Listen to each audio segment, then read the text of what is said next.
Hoje vou-vos ler uma crónica da minha autoria, que foi publicada recentemente na Repórter Sombra e fala sobre um assunto que nem toda a gente se sente confortável em falar, em escrever sobre determinado tema, mas eu confesso que também não é dos temas que eu mais gosto de falar, mas sinto-me confortável a escrever sobre ele. E que se chama A Inevitabilidade da Morte. Então eu vou passar a ler-vos. E tem aqui, contempla alguns poemas de alguns autores e que, de facto, desmistificam um pouco aqui este assunto. A inevitabilidade da morte. A sociedade contemporânea parece esquecer o valor da morte e a sua ligação intrínseca à vida. A forma como vivemos importa muito mais do que a maneira como morremos. Fernando Pessoa, poeta do início do século XX, aborda a morte como algo inevitável e como uma presença constante que define e dá sentido à vida, embora de forma complexa. Através do seu heterónimo, Ricardo Reis, influenciado pelo estoicismo, Pessoa encara a morte com serenidade e aceitação, esperando por um futuro que se augura natural e que deve ser enfrentado com calma e dignidade. Não inquiro do anónimo futuro, que serei, pois que tenho, qualquer que seja que vivê-lo tiro, os olhos do vindouro. Odeio o que não vejo. Se pudera, vê-lo grato o que não vira. Se me mostrarem num quadro ou virarem, não tenho o que não tenho. O que o destino manda, saiba-o ele. A ignorância me basta. Isto é extraído de Fernando Pessoa, Poemas de Ricardo Reis, datado de 1923. Enquanto o poeta e os seus heterónimos lidam com a morte de forma ambígua, com uma aceitação serena e ao mesmo tempo angustiada, a sociedade de hoje apresenta uma atitude mais fragmentada e orientada pela negação e pelo medo. Estamos perante um cenário complexo e diversificado, onde a medicina trouxe avanços, e ainda bem, que por si só prolongaram o tempo de vida, alimentando anseios. No campo da espiritualidade e religião, embora o secularismo tenha aumentado, muitos ainda encontram consolo e respostas nas religiões tradicionais sobre pós-vida. Existem novas práticas que promovem a reconciliação entre as pessoas e a morte. Contudo, surgiram movimentos contemporâneos que fomentam conversas abertas e naturais sobre o tema, como, por exemplo, a prática dos cuidados paliativos. Posto isto, será a morte uma dádiva? Sir Thomas Browne, escritor do século XVII, deixou claro que somos mais felizes com a morte do que seríamos sem ela. Isto foi escrito na sua obra Religio Medici. Curiosa e, paradoxalmente, é a morte que nos permite a passagem no tempo e sem ela seríamos avassalados sem razões para viver.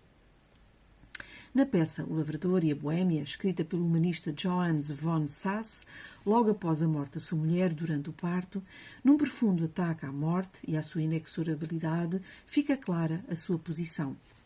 Tu, a mais carniceira das criaturas, a mais terrível assassina, vingativa, destruidora de carne, morte, maldita sejas.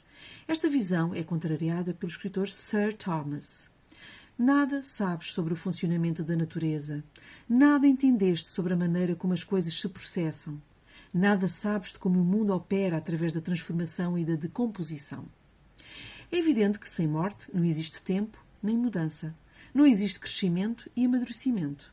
A ausência da morte explica a estagnação, onde o tempo perde o significado. Pois sem fim não há começo nem meio. Sem a morte o crescimento cessa, visto que a renovação é travada. Consequentemente, a mudança torna-se inexistente, perpetuando-se num estado imutável e inerte. A morte é rejeitada e temida, porque destrói a felicidade, mas também acaba com a dor e o sofrimento.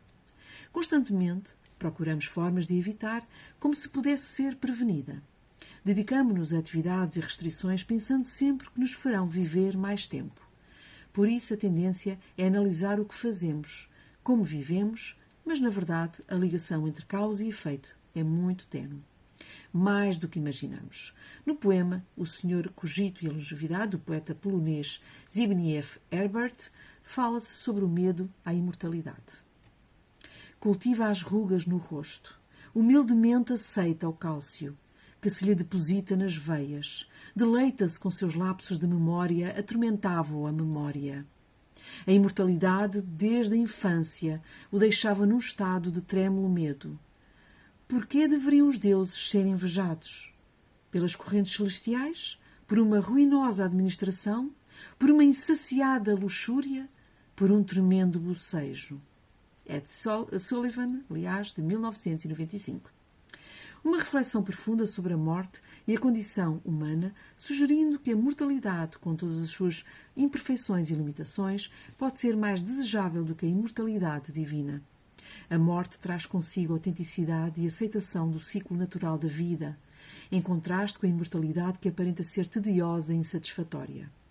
Cultiva as rugas no rosto, assim disse o poeta polonês, para justificar os sinais de velhice, aceitos como marcas de experiência e sabedoria, deleitando-se com os seus lapsos de memória. O escritor José Saramago, já com 85 anos, escreveu As Intermitências da Morte, tendo a morte como tema central do seu romance. Não foi a primeira vez que o fez. Em todos os nomes, o escritor já a tinha mencionado, pelo que é relevante referir tal facto. Publicado em 2005, em registro alegórico, ficciona a finitude humana, recuperando tradições culturais e literárias relacionadas com o culto da morte, e ao mesmo tempo contesta o imaginário ocidental sobre o tema. No dia seguinte ninguém morreu, assim começa o romance das Intermitências da Morte, onde a mesma ganha estatuto e protagonismo. Após um longo período sem óbitos e das suas consequências nefastas, a protagonista decide voltar com novas regras e planos que não correm como esperado. Temos, portanto, que a morte decidiu ir à cidade, despiu o lençol, que era toda a roupa que levava em cima, dobrou-o cuidadosamente e pendurou-o nas costas da cadeira onde a temos visto sentar-se. Saramago, em As Intermitências da Morte. A narrativa alegórica desenrola-se brilhantemente num país imaginário, onde de repente a morte suspende as suas funções e ninguém mais perece. O país transforma-se de forma caótica, afetando todos os sistemas sociais, políticos e económicos. A intenção de Saramago é refletir sobre a importância e significado da morte. Deste modo, o autor, contestando os retratos convencionais, assume-se agnóstico em relação à religião cristã, sobre a finitude da vida, e o destino após falecimento no romance não esconde os seus intuitos satíricos. Com o desaparecimento da morte, o governo não defendeu os interesses dos cidadãos, resultando numa crise horrível. A Igreja, por sua vez, enfrentou uma crise de fé e esperança. Sem morte, ouça-me bem, Sr. Primeiro-Ministro, sem morte não há ressurreição. E sem ressurreição não há Igreja. Saramago, em As Intermitências da Morte. De facto, custa morrer. É dura a transição do corpo forte e saudável para um outro que se encaminha gentilmente para a morte. De que morreremos, afinal? Como tornar a morte mais digna e mais humana? Que formas de morrer desejamos para nós e para os nossos entes queridos? Como aceitar este acontecimento inexorável? Ainda que penosa, deveríamos pensar mais sobre tão dura inevitabilidade antes que seja tarde. É preciso aceitar, é preciso compreender. A morte é a nossa misericórdia temporal. Espero que tenha gostado.